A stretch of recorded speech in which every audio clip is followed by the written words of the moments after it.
ओ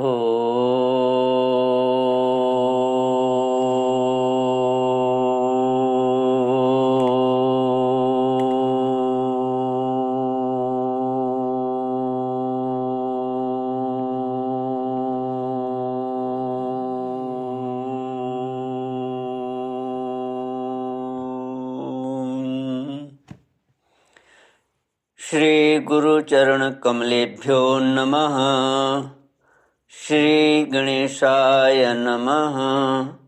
श्री सरस्वत्यै नमः।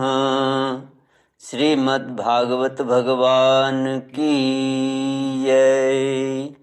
श्री कृष्ण गोविंद हरे मुरारे, हे नाथ नारायण वासुदेव। श्री कृष्ण गोविंद हरे मुरारे, हे नाथ नारायण वासुदेव। ओम नमो भगवते वासुदेवाय। ओम नमो भगवते वासुदेवाय। कृष्णाय वासुदेवाय हरये परमात्मने प्रणतक्लेशनाशाय गोविन्दाय नमो नमः। सच्चिदानन्दरूपाय विश्वोत्पत्त्यादिहेतवे तापत्रयविनाशाय श्रीकृष्णाय वयं नमः। सच्चित आनंद स्वरूप परमात्मा जो सृष्टि के उत्पत्ति, पालन और संहार करता है तथा जीवों के आध्यात्मिक, आदि दैविक, आदि भौतिक तापों को नष्ट करने वाले हैं, अर्थात जीवों के मानसिक, शारीरिक और भौतिक दुखों को दूर करने वाले हैं, उन श्री कृष्ण भगवान को हम नमस्कार करते हैं। श्री कृष्ण गोविंद हरे मुरारे, हे नाथ नारायण वासुदेव। श्रीमद्भागवत महात्म्य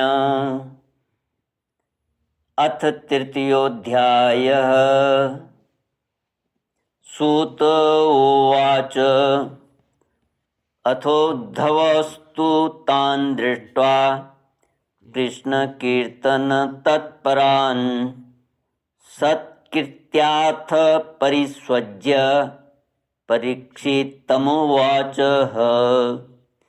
उद्धव उवाच धन्योऽसि राजन् कृष्णैक भक्त्या पूर्णोऽसि नित्यदा। यस्त्वं निमग्नचित्तोऽसि कृष्ण संकीर्तनोत्सवे। कृष्णपत्नीषु वज्रे च दिष्ट्या प्रीति प्रवर्तिता। तवोचितमिदं तात कृष्ण दत्तांग वैभव। श्रीमद्भागवत महात्म्य तृतीयोध्याय। श्रीमद्भागवत की परंपरा और उसका महात्म्य। सूत जी कहते हैं, शौनकादि ऋषियों, जब उद्धव जी ने वहाँ एकत्रित हुए सब लोगों को श्री कृष्ण कीर्तन में लगा देखकर सभी का सत्कार किया और राजा परीक्षित को हृदय से लगाकर कहा। उद्धव जी ने कहा, राजन तुम धन्य हो, एकमात्र श्री कृष्ण की भक्ति से ही पूर्ण हो, क्योंकि श्री कृष्ण संकीर्तन के महोत्सव में तुम्हारा हृदय इस प्रकार निमग्न हो रहा है। बड़े सौभाग्य की बात है कि श्री कृष्ण की पत्नियों के प्रति तुम्हारी भक्ति और वज्रनाभ पर तुम्हारा प्रेम है। तात, तुम तो कुछ कर रहे हो, तुम जो कुछ कर रहे हो सब तुम्हारे अनुरूप ही है। क्यों न हो, श्री कृष्ण ने ही तुम्हारे शरीर और वैभव प्रदान श्री कृष्ण ने ही तुम्हें शरीर और वैभव प्रदान किया है। अतः तुम्हारा उनके प्रपौत्र पर प्रेम होना स्वाभाविक ही है।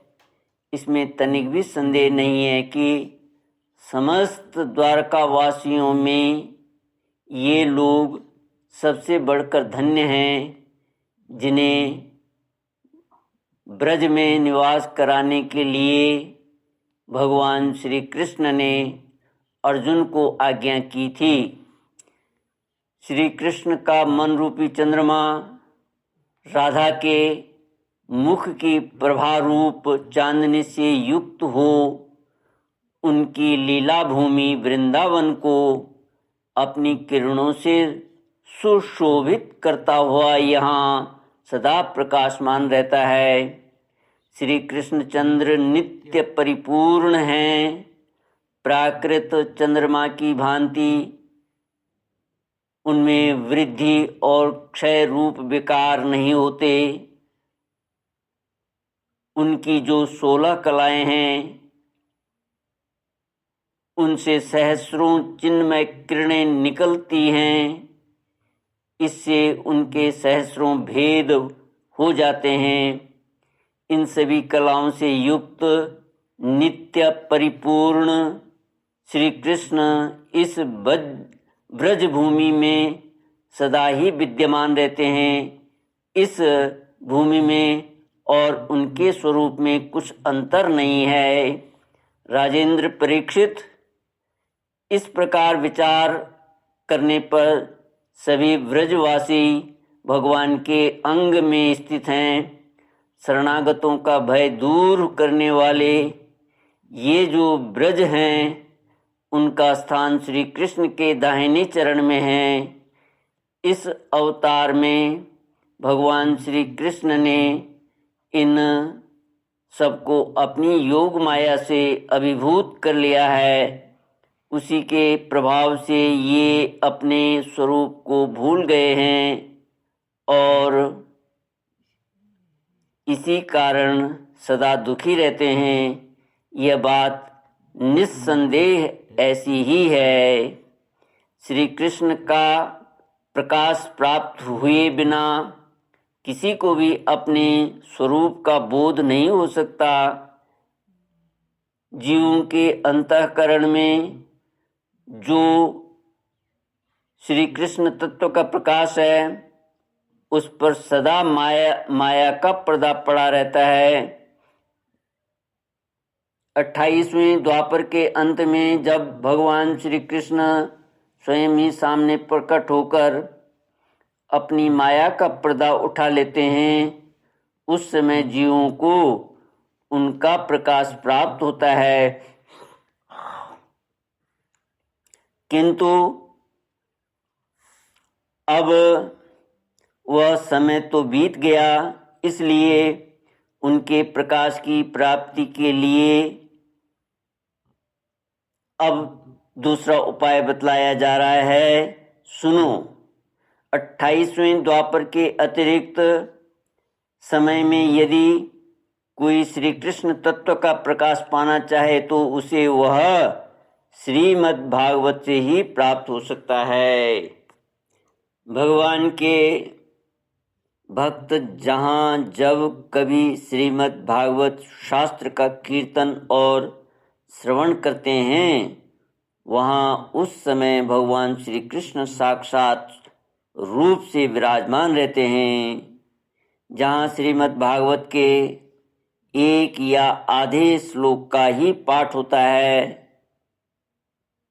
वहाँ भी श्री कृष्ण अपनी प्रियतमा गोपियों के साथ विद्यमान रहते हैं। इस पवित्र भारतवर्ष में मनुष्य का जन्म पाकर भी जिन लोगों ने पाप के अधीन होकर श्रीमद् भागवत नहीं सुना, उन्होंने मानो अपने ही हाथों अपनी हत्या कर ली।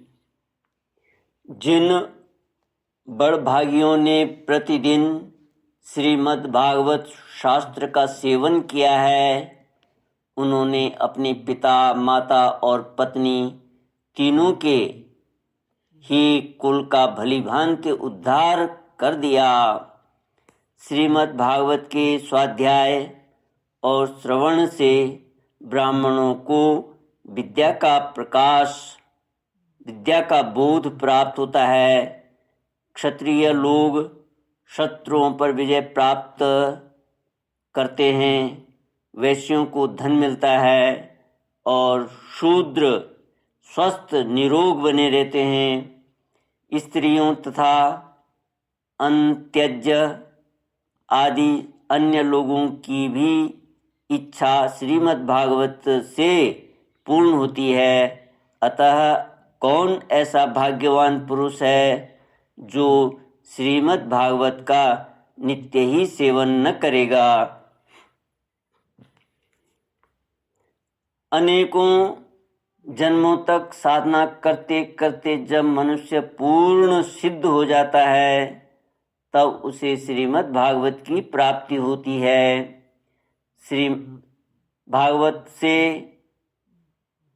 भगवान का प्रकाश मिलता है, जिससे भगवत भक्ति उत्पन्न होती है।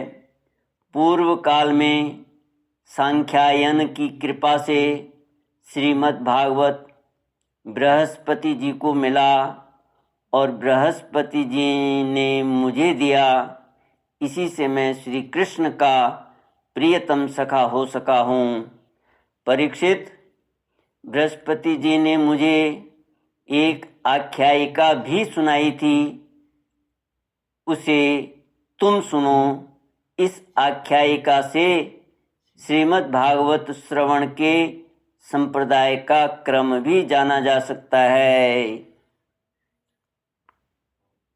श्री बृहस्पति जी ने कहा था, अपनी माया से पुरुष रूप धारण करने वाले भगवान श्री कृष्ण ने जब सृष्टि के लिए संकल्प किया था, तब उनके दिव्य विग्रह से 3 पुरुष प्रकट हुए।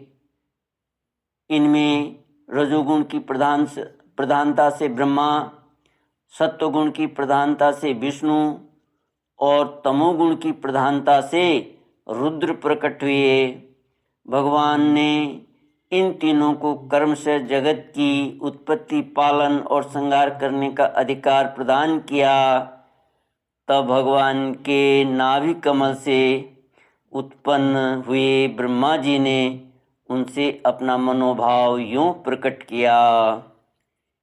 श्री कृष्ण गोविंद हरे मुरारे, हे नाथ नारायण वासुदेव।